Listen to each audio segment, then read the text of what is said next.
Ram Ram everybody. स्वागत है सभी का वेदांत एकेडमी इंदौर और अंकुरण इंस्टीट्यूट के डिजिटल प्लेटफॉर्म पर। हम लोग आज बात करने वाले हैं डाटा इंटरप्रिटेशन की, जिसके रिसेंट के जो एग्ज़ाम्स हैं और व्यापम का जो पटवारी एग्ज़ाम चल रहा है वहाँ पर 3 से 4 क्वेश्चंस एक पेपर में देखने को मिल रहा है। अब हम डिस्कस करने वाले हैं वे क्वेश्चंस जो व्यापम ने पूछे हैं और रीसेंट एग्जाम मतलब आबकारी में जो क्वेश्चन आप लोगों से पूछे गए हैं वो क्वेश्चन हम यहाँ डिस्कस करेंगे। टाइप ऑफ क्वेश्चंस वहाँ पर है और हमें ऐसी उम्मीद है कि आप तसल्ली से अगर इस लेक्चर को पूरा देखते हैं तो इसके बाद आपके 3 से 4 नंबर जो एक डीआई का डर है वो पूरा खत्म होने से बढ़ जाएंगे। तो आप बहुत धैर्य से जुड़ें और पूरे लेक्चर को देखें, डेफिनेटली आपके मार्क्स बढ़ेंगे। हम स्टार्ट करते हैं। सबसे पहले ये जो ग्राफ है इसे कहा जाता है पाई चार्ट। अब इसे पाई चार्ट क्यों कहा जाता है? पाई चार्ट कहा जाता है इसे। ये है पाई चार्ट या पाई ग्राफ। पाई किस में आता है? पाई हमेशा आता है एंगुलर मेजरमेंट में। जब भी कोणीय माप होती है वहां पर पाई आता है। अब ये कोणीय माप क्या है? पाई आता है एंगुलर मेजरमेंट, कोणीय माप, कोण। और पाई का कहीं ना कहीं क्या 100% आना होता है वृत्त से। तो पाई चार्ट अगर है तो उसका मतलब है सर्कुलर ग्राफ होगा। ये डाटा को प्रेजेंट करने का एक तरीका होता है। जैसे सर्वे किया जाता है किसी शहर में या इलेक्शन के पहले आपने सर्वे देखा होगा, किसी तथ्य या कथन को सही गलत के लिए देखा जाता है, एजुकेशन का डाटा देखा जाता है और फिर उसके बाद डेथ रेट का देखा जाता है, कोविड में डाटा देखा गया। तो तमाम डाटा जो कलेक्ट किया जाता है, तमाम सर्वे में जो डाटा कलेक्ट किया जाता है उसको बताने का, बिल्कुल कंसाइज फॉर्म में बताने का। क्योंकि जब जैसे जनगणना के लिए जो कर्मचारी हैं वो आते हैं, आपसे तमाम डाटा लेते हैं और उसको ले जाके 8 पेज में आप लोग तैयारी में जनगणना तैयार कर लेते हैं और वो होता है उसका निचोड़ कंपाइल्ड फॉर्म में। तो वैसे ही डाटा कंपाइल्ड फॉर्म में रिप्रेजेंट करने के अलग अलग तरीके हैं, जिनमें से एक है पाई चार्ट। अब इस पूरे सर्कल को किस फॉर्म में लिखा जा सकता है? देखो, वृत्त है, इसे किस फॉर्म में लिख सकते हैं हम? 100% पूरा वृत्त है, इस फॉर्म में लिख सकते हैं। दूसरा हम इसे लिख सकते हैं एंगल में। जब ये एंगुलर मेजरमेंट है तो हम इसे एंगल में लिखेंगे। एंगल में पूरा कितना होगा? पूरा होता है 360 डिग्री, 360 डिग्री। ये पूरा 360 डिग्री है तो ये एंगल में भी चल सकता है। या फिर किस में चल सकता है? पार्ट्स में। पार्ट्स में कैसे? भाग में कैसे? नीचे लिखा होता है पूरा और ऊपर होता है गिवन, या जिसके बारे में बात की जा रही है, जिसकी जानकारी दी जा रही है, नीचे लिखा जाता है पूरा। या ऊपर और नीचे जब बराबर हो जाते हैं तो उसे पूरा हिस्सा माना जाता है। तो इन तीनों फॉर्म में 100%, परसेंट के फॉर्म में, एंगल के फॉर्म में और पार्ट्स के फॉर्म में हम इसे लिख सकते हैं। अब एक एक करके हम देखेंगे डाटा को समझना कैसे और पढ़ना कैसे। जैसे यहाँ हमारा पहला क्वेश्चन हमसे बोल रहा है, क्वेश्चन को पढ़ेंगे। दिया गया पाई चार्ट एक छात्र द्वारा परीक्षा में विभिन्न विषयों Hindi, English, Hindi, math, science और हिस्ट्री में प्राप्त किए गए अंकों को दिखाता है। अब ये इसके मार्क्स हैं। अब इसमें अपन देखें, वो हमसे जानना क्या चाहता है? सभी विषयों के लिए कुल अंक कितने हैं? टोटल मार्क्स हैं 1800। हिंदी में छात्र द्वारा प्राप्त किए गए अंक, हिंदी में उसको कितना नंबर मिला? बहुत सरल, ये मानकर चलें मैथ्स में सबसे सिंपल इसी टाइप के क्वेश्चंस वो पूछता है। हिंदी में नंबर वो पूछ रहा है। हिंदी में परसेंट कितना मिला? देखो, हिंदी में मिला कितना? 24%। ये 24% किसका? टोटल कितना है? 18। सभी विषयों का टोटल है 18। मतलब 100% अगर 1800 है तो 24% कितना होगा? या अपन क्या बोलें, 1800 का क्या निकालना है? 24% निकालना है। तो 1800 का 24%, 18 चौक 72 का 2, 18 दूनी 36, 36 और 7 43, 4 3 2, 432। देखो 432 यहाँ अपन को आंसर दे रहा है। ये अपना आंसर होगा। बस इतना सा ये क्वेश्चन, और ये पूछा गया क्वेश्चन है आबकारी का। हम इसमें शिफ्ट वगैरह नहीं लिखे हैं। ये आबकारी रिसेंट के जो अभी 20 दिन 25 दिन हुआ है उसी एग्जाम में पूछे गए सभी क्वेश्चंस उसी एग्जाम से लिए गए हैं। तो इसमें ये भी नहीं होगा कि व्यापम के ऐसे क्वेश्चन पूछता भी है नहीं भी पूछता है।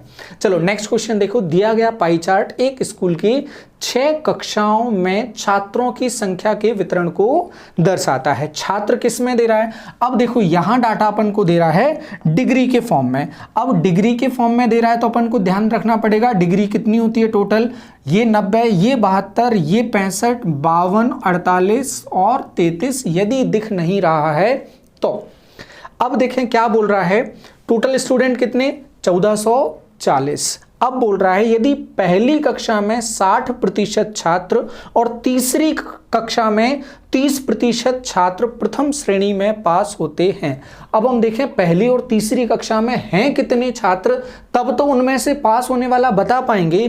तो पहली कक्षा में कितना डिग्री है? 90 डिग्री। अब 90 डिग्री है किसमें से? सर 90 डिग्री है, आपने समझाया अभी, टोटल 360 होता है तो 90 डिग्री है 360 में से। ये पार्ट है टोटल कितना? 1440। या तो 36 से काट लो इसको, 36 से भी काटोगे तो कितनी बार? 36 दिया 108 और 36 चौक 40, 9 चौक 36, 360। इस क्लास में है 360 स्टूडेंट। अगली क्लास में चलें, ये है पार्ट 1/4 हिस्सा इसमें आ रहा है स्टूडेंट। देखो 90 डिग्री, एक वृत्त का 1/4 हिस्सा होता है 90 डिग्री। अगला हम चलें, अगला बोल रहा है तीसरी कक्षा में से। अब इसमें से पास कितने हो रहे हैं? पहली कक्षा में 60% छात्र, इसका 60%, तो इसका 60% अपन निकाल लेंगे इंटू 60%। ये निकाला, ये आ जाएगा कितना? 216। यहां हो गए 216 स्टूडेंट। तीसरी कक्षा में हम चलें, तीसरी कक्षा का 30%, तो पहले तीसरी कक्षा तो निकाल लें। तीसरी निकाला हमने कितना? 65 डिग्री। कितने में से? 65 डिग्री है 360 में से। और टोटल स्टूडेंट कितने? 1440। ये काट दिया 0, 36 से काटोगे कितनी बार? 4 बार। और 65 चौक कितना हो जाएगा? 260। इसमें से कितना परसेंट? इसमें से बोल रहा है वो 30%, तो इसमें से 30% ले लेते हैं अपन, इंटू 30/100। 30%, 2 जीरो उड़ा दिए, 26 दिए, कितना हो जाएगा? 78। जोड़ देते हैं अपन इसको, 78 और 16 कितना हो जाएगा? 94। तो ये कितना हो जाएगा? 294। 294 स्टूडेंट प्रथम श्रेणी में उत्तीर्ण छात्रों की कुल संख्या ज्ञात करें। कितना आ रहा है? 294 पहले और तीसरे वाले में से। ये सिंपल सा क्वेश्चन पूछा है। थोड़ी बहुत कैलकुलेशन हम मान सकते हैं, लेकिन डरावना ये नहीं है। जैसा डर बना हुआ है वैसे डरना नहीं है। अगला क्वेश्चन देखो, पाई चार्ट में क्या पूछा अगला क्वेश्चन। अब देखो पार्ट में दे रहा है 3 क्वेश्चन और तीनों टाइप वो कवर करके चल रहा है, और दिमाग लगाएगा तो और तरीके बन सकते हैं। पाई चार्ट में उन छात्रों के अनुपात को दर्शाया गया है जो संगीत, खेल, पढ़ना और नृत्य के बीच विभिन्न चीज़ों को पसंद करते हैं। नृत्य, संगीत, खेल और पढ़ना, इन चीज़ों को वो इन चीज़ों में पाई चार्ट बताया है। अब देखें अपन क्या बोल रहा है, एक साथ संगीत और पढ़ना पसंद करने वाले छात्रों की संख्या। संगीत कितना पसंद करते हैं? संगीत पसंद करते हैं 3/10। और क्या बोल रहा है, पढ़ना पसंद, पढ़ना कितना? 2/15 करने वाले छात्रों की संख्या एक साथ। इसको किसके साथ में देखना है? 3/10 प्लस 2/15। ये एक साथ कितना होगा? एलसीएम लोगे, ये आ जाएगा 30। यहां 3 से गुणा होगा, आ जाएगा 9। यहां 2 से गुणा होगा, आ जाएगा 4। ये 13/30 जो पहला पार्ट है।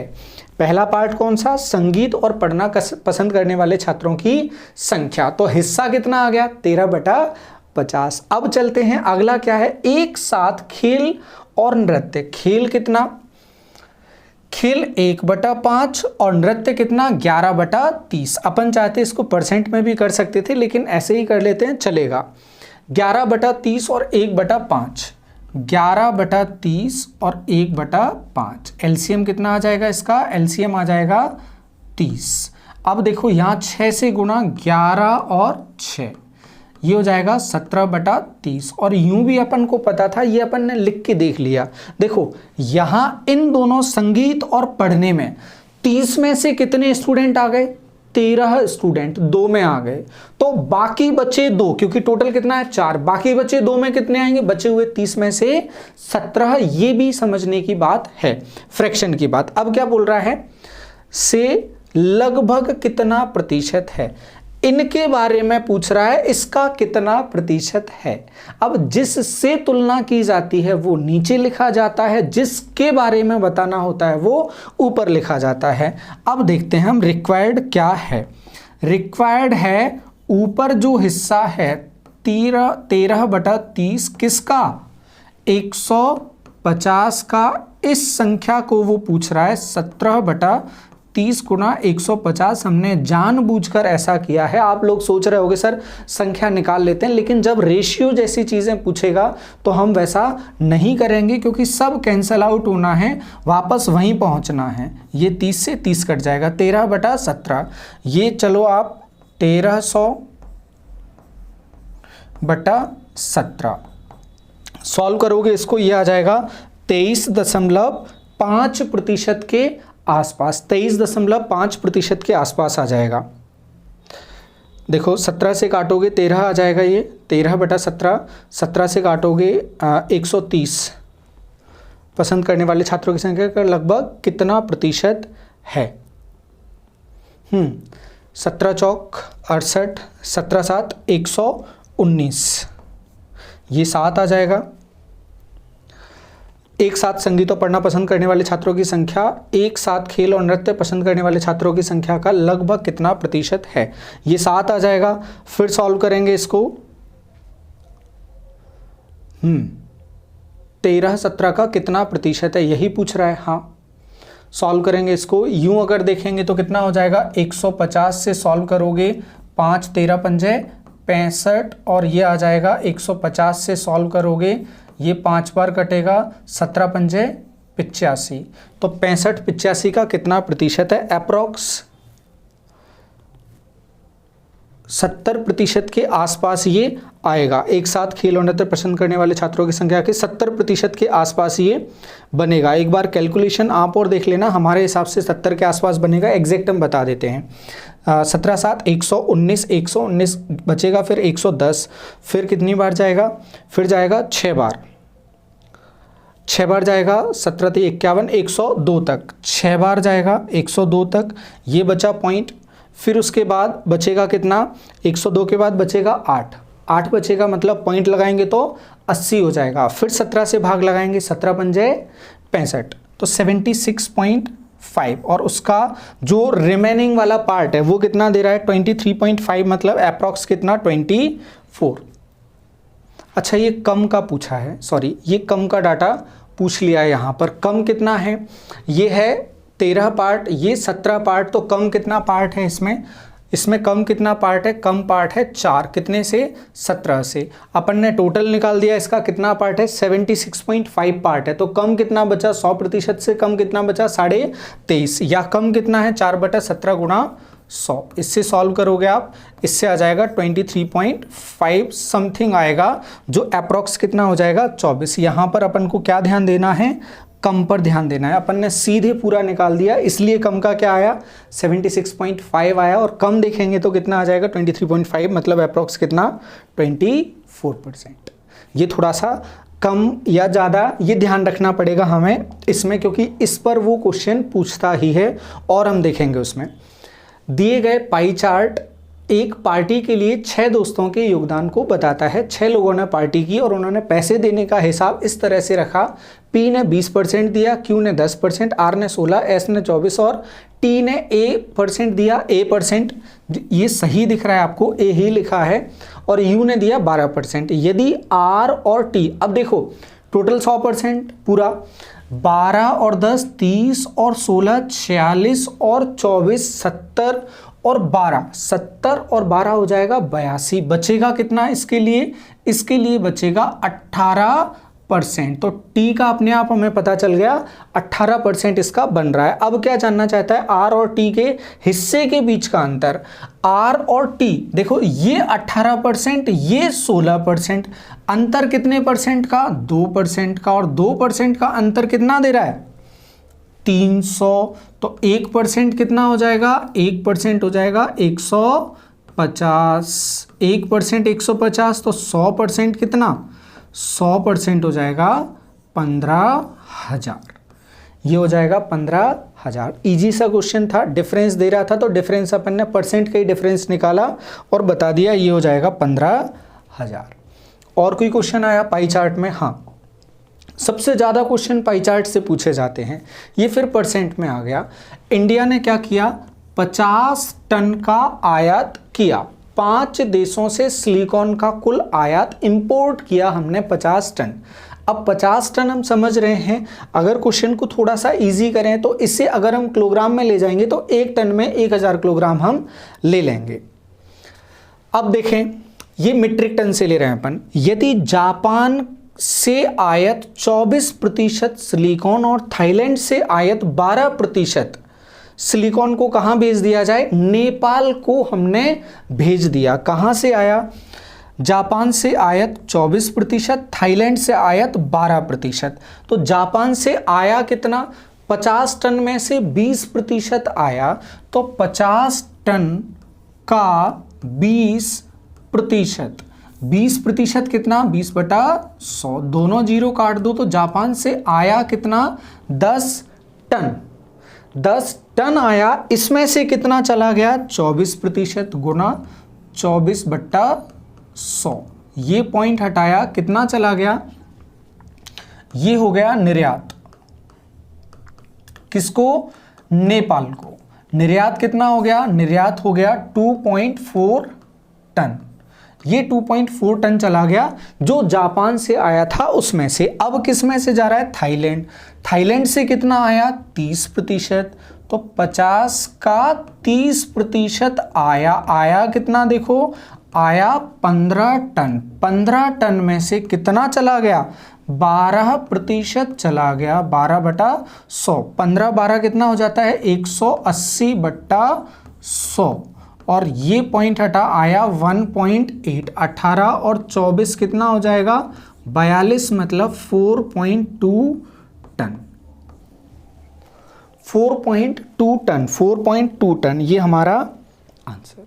बस धैर्य के साथ हमें देखना है, ये जानना क्या चाहता है हमसे। यहां हमसे क्या बोला, जापान से आयत जो भी आ रहा है उसका 24%। तो पहले हमने क्या निकाला, आयत, आ कितना रहा है, इंपोर्ट कितना किया, आयात निकाल लिया।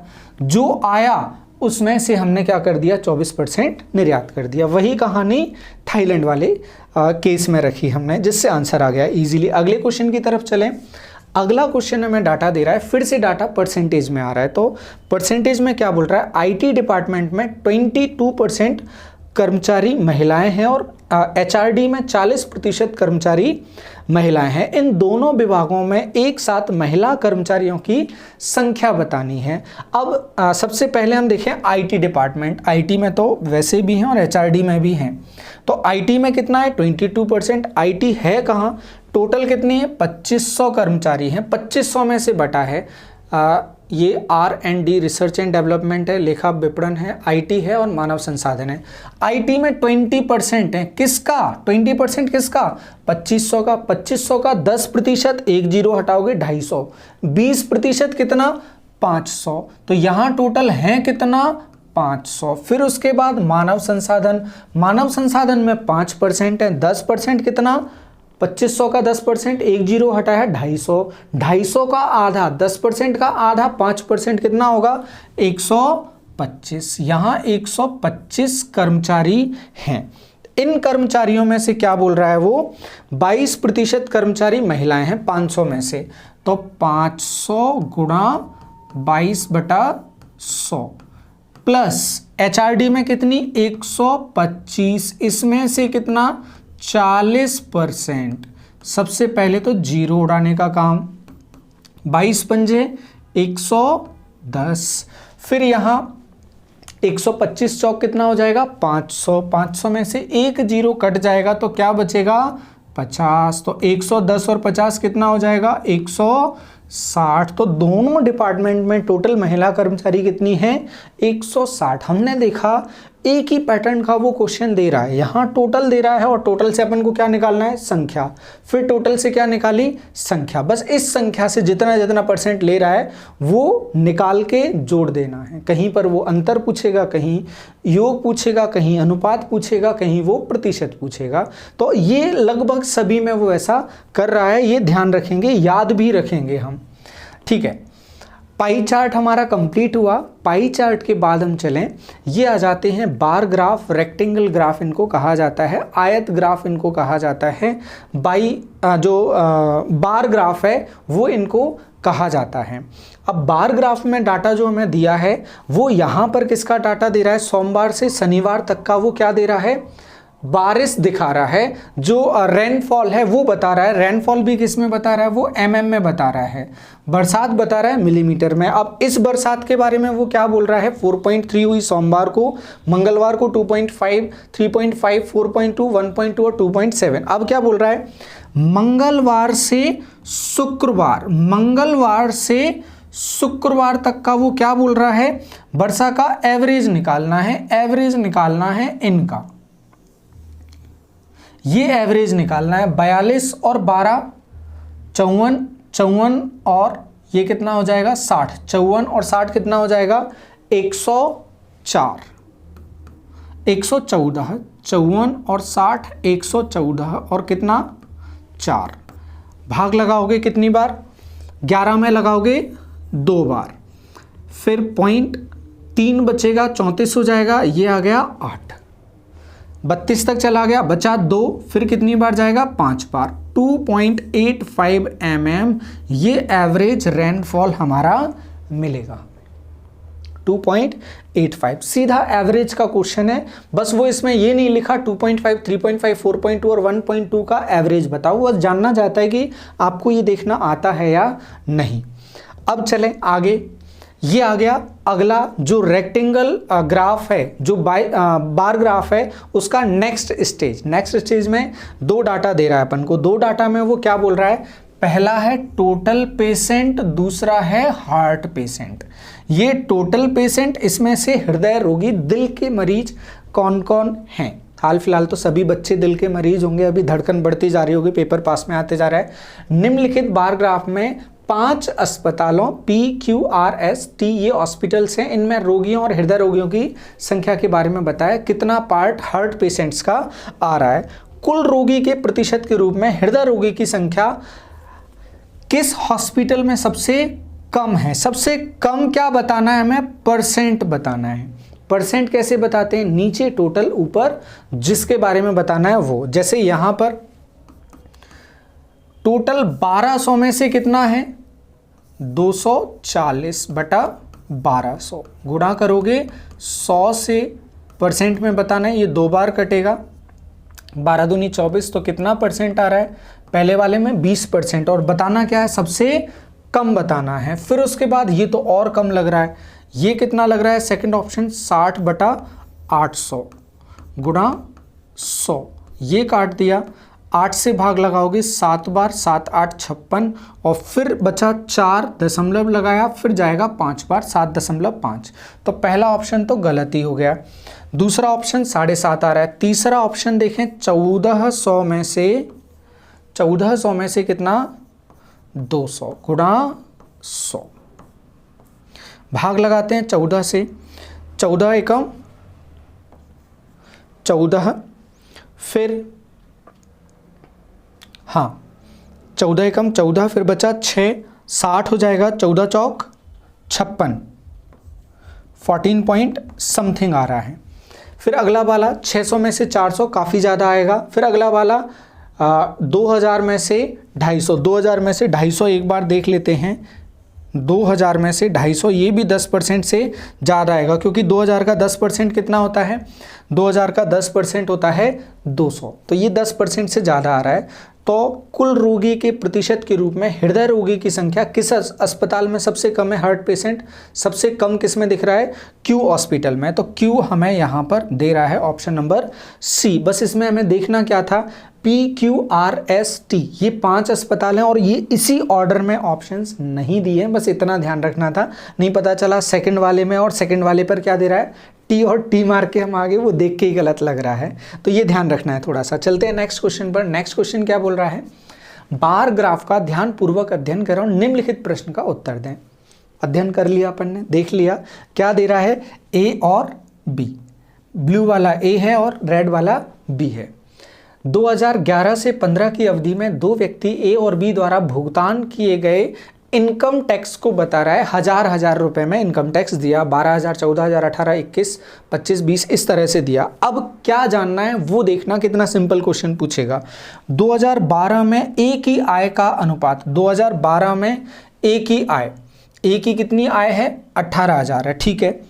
अनुपात 2015 में बी की आय से क्या है, किसका रेशियो पूछ रहा है, 12 में इसका आय और 2015 में बी की आय, 15 में बी की आय, इसके बारे में वो इंफॉर्मेशन रेशियो का पूछ रहा है। अनुपात क्या है, 2012 और 15 में कर की दर, यहाँ 15% टैक्स है, यहाँ 16% है।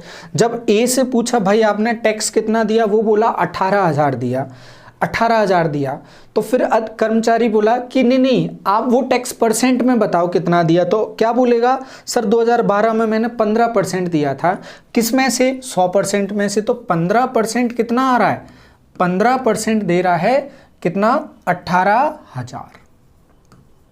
ये 18,000 दे रहा है, 15 से काटोगे 180 को, ये 12 बार कटेगा, मतलब 1% कितना है, 1% है 1200, तो 100% कितना हो जाएगा, 100% हो जाएगा 1,20,000, 1200, फिर ये 12,000, फिर 1,20,000, 2 जीरो और पड़ गए।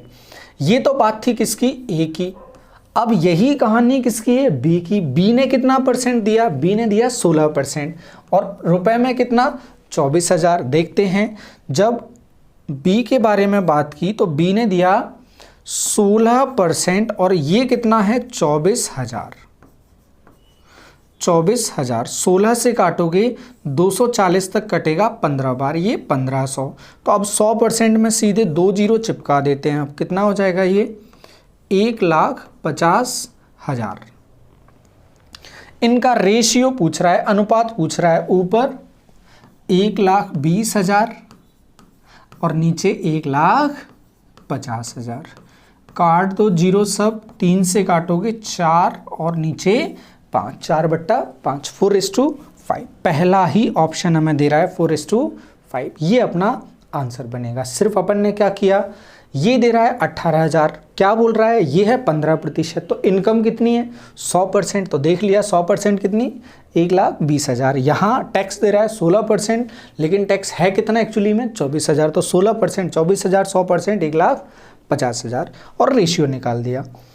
अगला प्रश्न हमसे बोल रहा है, फिर से बार ग्राफ का है। अगला प्रश्न बोल रहा है 2015 में सभी 5 धातुओं का कुल आयत 2010 के कुल आयत से कितना प्रतिशत अधिक है। अब ये गलती नहीं करेंगे, एक बार हम कैलकुलेशन को लंबा खींच लिए, दोबारा हमें करना पड़ा था, अब ये गलती नहीं करेंगे, अब बस बताना है अधिक। 2015 में सभी 5 धातुओं का कुल आयात, 2015 में कुल आयात कितना था, ये 10 है और ये 15 है, तो 2015 में इनकम इंपोर्ट देखें टोटल कितना हो रहा है, 40 और 50, 90 और 50, 140 और 30, 170 और 70, 240 इंपोर्ट कर रहा है 2015 में। फिर 2010 में कुल आयात से कितने प्रतिशत अधिक है, तो 2010 में देखें कितना मंगाया अपन ने, 25 और 40, 25 और 40 हो जाएगा 65, 65 और 65, 65 और 65 हो जाएगा 130, 65 और 65 130, 130 और 20 150, 150 और 150 और 60, 210। देखो ये कितना ज़्यादा है, कितना ज़्यादा, 30 कितने से, 240 से। अब बस क्या बताना है, परसेंट में। क्या पूछ रहा है, अधिक है। कितना अधिक है, 30 कितने से, 240 से। बस सॉल्व कर देंगे, ये आ जाएगा 8 और 1/8 मतलब 100/8 आ जाएगा। ये आ जाएगा 12 1/2%। सॉरी, ये 12 नहीं आएगा, 7 आना चाहिए। 2010 से ये कितना अधिक है, 30 अधिक है। किससे, 210 से। 210 से काटोगे, 0 काट दिया पहले, ये काटोगे 7 बार।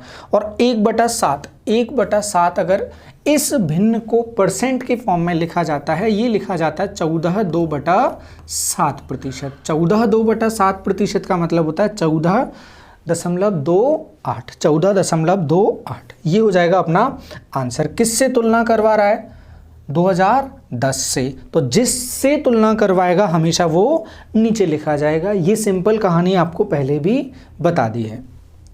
अब चले हम आगे।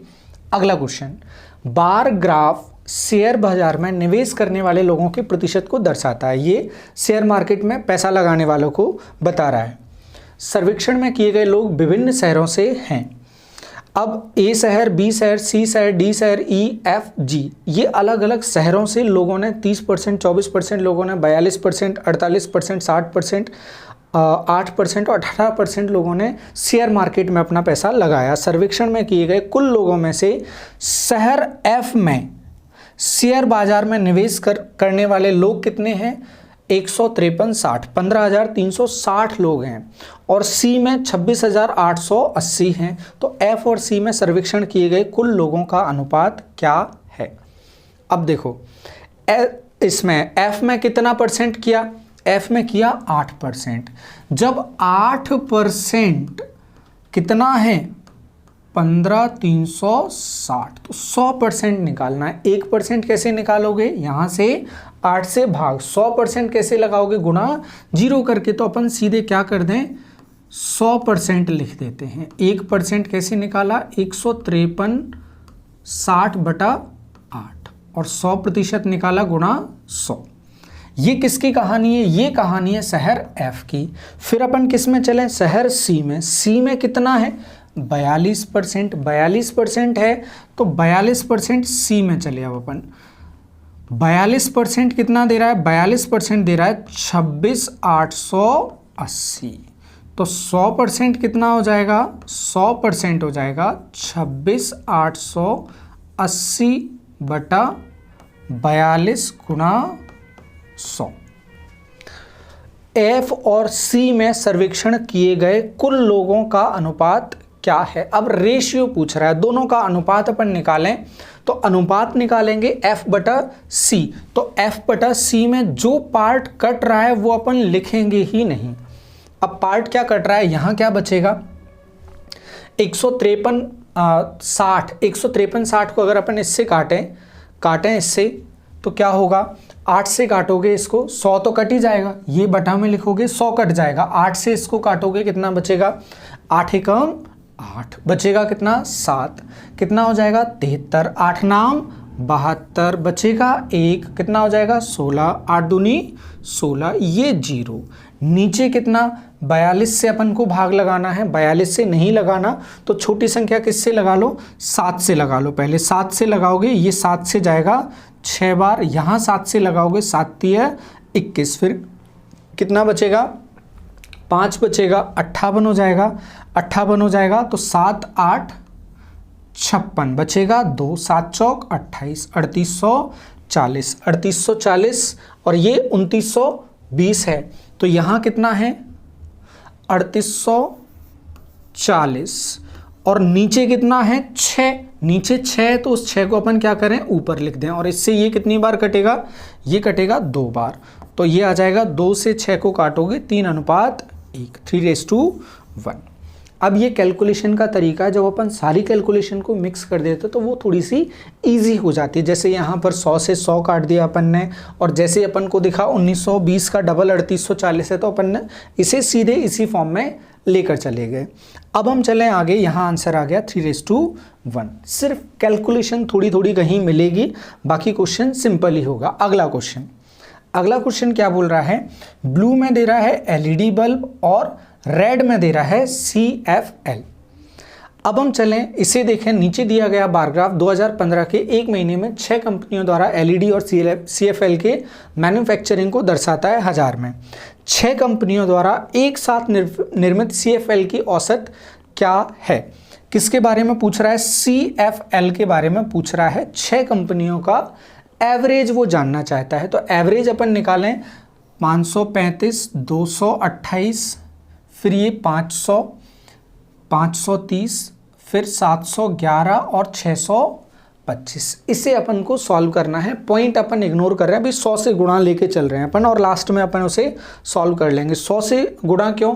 1000 से कर लेते हैं, क्योंकि CFL की संख्या किस में दे रहा है? वो संख्या दे रहा है वो 1000 में, तो इसमें अपन 1000 से ही गुणा करके चलते हैं। तो जीरो बाद में लगा देंगे, जीरो बाद में लगाएंगे, पहले 100 से कर लेते हैं, जीरो बाद में लगा के चलेंगे।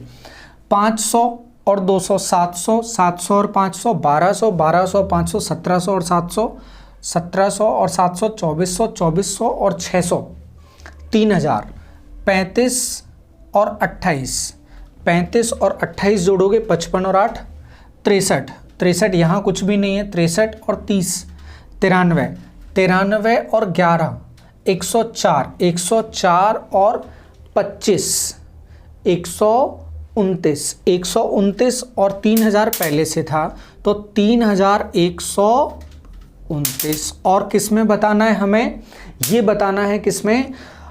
संख्या में बताना है। तो 100 से कर लिया, 1000 में था, एक जीरो और बचा था, वो बचा कुचा अपन ले आए। 1 2 3 4 5 6, 6 से अपन को भाग लगाना है।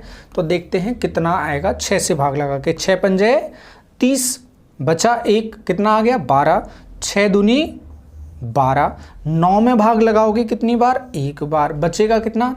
3, फिर 6 पंजे 30, 52 15, 52 15 ऑप्शन में अपन को मिल रहा है। अब देखो क्या पूछी है? औसत संख्या। अब औसत संख्या ब्रैकेट में 1000 तो नहीं लिखा ना, इसलिए अपन 5.215 पर तो नहीं जाएंगे, या 52.15 पर नहीं जाएंगे, वो तो गनीमत की बात है। 5.215 नहीं दिया है, अपन को उस पर नहीं जाना, क्योंकि यहाँ ब्रैकेट में 1000 नहीं लिखा है। तो अपना आंसर होगा 52 15। चलें हम आगे। अगला प्रश्न है, नीचे दिया गया बार ग्राफ 2012 से 16 तक 5 वर्षों के लिए कंपनी जुम्बा लिमिटेड में श्रमिकों की कुल संख्या और महिला श्रमिकों की कुल संख्या 100, जिसमें से महिला 70, यहाँ 112 में से 85, 126 में से 92, 131 में से 102, 169 में से 143 दर्शाता है। 2014 में पुरुष श्रमिकों का 2012 में महिला श्रमिकों से अनुपात। 2014 में पुरुष कितने? 2014 ये है टोटल 126, 126 में से 52 अगर महिलाएं, तो शेष क्या है? पुरुष। बचे कितने? 26 और 8 34, तो पुरुष कितने हैं यहाँ पर? 34। कहाँ? 2014 में 34 पुरुष हैं। फिर 2012 में महिला श्रमिक, 2012 में महिला श्रमिक कितनी? 70, तो 34 का अनुपात पूछ रहा है 70 से। देखो कितना टफ क्वेश्चन पूछा। 2 से काटोगे 17 अनुपात 35, 17:35। ये क्वेश्चन हमसे पूछा गया, आया हुआ क्वेश्चन। और इसी तरह के क्वेश्चंस अभी भी आ रहे हैं। जो स्टूडेंट बता पा रहे हैं, जो कर पा रहे हैं, वो बता रहे हैं सर सिंपल क्वेश्चंस आ रहे हैं, हो रहे हैं। हाँ, ये आ गया अगला ग्राफ। इन ग्राफ्स को कहा जाता है लाइन ग्राफ। लाइन ग्राफ इनको कहा जाता है, बस डाटा देने का तरीका अलग अलग है। देखो जैसे यहाँ पर वो क्या करे, इन पॉइंट्स को ले ले अलग अलग, ब्लू वाले को अलग खींच दे और रेड वाले को अलग खींच दे, तो यही ग्राफ क्या बन जाएगा? ये लाइन ग्राफ बन जाएगा। तो डाटा रिप्रेजेंटेशन का तरीका अलग अलग है, ये लाइन ग्राफ आ जाता है। लाइन ग्राफ में अपन से क्या बोल रहा है? ब्लू वाली लाइन रीना की और रेड वाली लाइन किरण की है। अब ये सब्जेक्ट बता रहे हैं इंग्लिश, हिंदी, साइंस, मैथ्स और सोशल साइंस में मार्क्स के बारे में, अंकों के बारे में बता रहा है। प्रत्येक विषय में अधिकतम 100 अंक हैं, को दर्शा रहा है। क्या जानना चाहता है? रीना किस विषय में अधिकतम अंक प्राप्त करती है? रीना सबसे ज़्यादा, अब रीना कौन सी? ब्लू, अपन को देखना ही नहीं है रेड की क्या है। 75, 85, 65, 92 और 84, तो ज़्यादा से ज़्यादा क्या है? 92 हैं इसकी। तो 92 कहाँ मिल रहे हैं इसको? 92 या 90 कहाँ मिल रहे हैं इसको? 92, 90 गणित में मिल रहे हैं। तो मैथ्स हमारा आंसर बन जाएगा। बस इतना देखने भर का ये क्वेश्चन था, तो देखना हमें आना चाहिए सामने वाला। अब लास्ट क्वेश्चन ये टेबुलर फॉर्म में हमें मिला, टेबल बना के दे दिया। वो बोल रहा है तालिका का ध्यानपूर्वक अध्ययन करें, इस प्रश्न का उत्तर दें। नीचे दी गई तालिका पिछले 7 दिनों से दिल्ली के तापमान को दर्शाती है। ठीक है, ये दिल्ली का तापमान है 7 दिनों का। अब वो बोल रहा है पिछले 7 दिनों में दिल्ली का औसत तापमान कितना रहा, एवरेज टेम्परेचर बताना है। अब एवरेज अपन यहाँ 20 सभी में ले लें, तो 20, 40, 60, 80, 100, 120, 140, 140 ये हो गया। अब 140 के बाद कितना बचा? 1 और 3, 4 और 3, 7 और 4, 11 और 5, 16 और 5, 21, 161/7 ये बताना है। 7 से भाग लगाओ, 7 दूनी 14, बचेगा कितना? 2, 7 21, ये आ गया 23 और 23 हमारा आंसर। तो इस तरह के सिंपल क्वेश्चंस आपसे लगातार पूछे जा रहे हैं। आप इन क्वेश्चन से डरे बगैर, यदि आपका परसेंटेज, रेशियो, एवरेज ठीक है तो आपका काम आराम से हो जाएगा। इजीली आपसे क्वेश्चंस बनेंगे। बस तसल्ली से उसको पढ़ना, ये बोल क्या रहा है और पूछ क्या रहा है, बता क्या रहा है और पूछ क्या रहा है, इससे आपके क्वेश्चंस बन जाएंगे। तो उम्मीद है ये सेशन, ये लेक्चर आप लोगों के काम आएगा और आपके मार्क्स को बढ़ाएगा, आपके अंदर कॉन्फिडेंस बढ़ाएगा। तो आपके अच्छे भविष्य की कामनाओं के साथ इस सेशन को यहीं समाप्त करते हैं। बहुत बहुत धन्यवाद। जुड़े रहें अच्छे कंटेंट के लिए। Thank you. राम राम सभी को।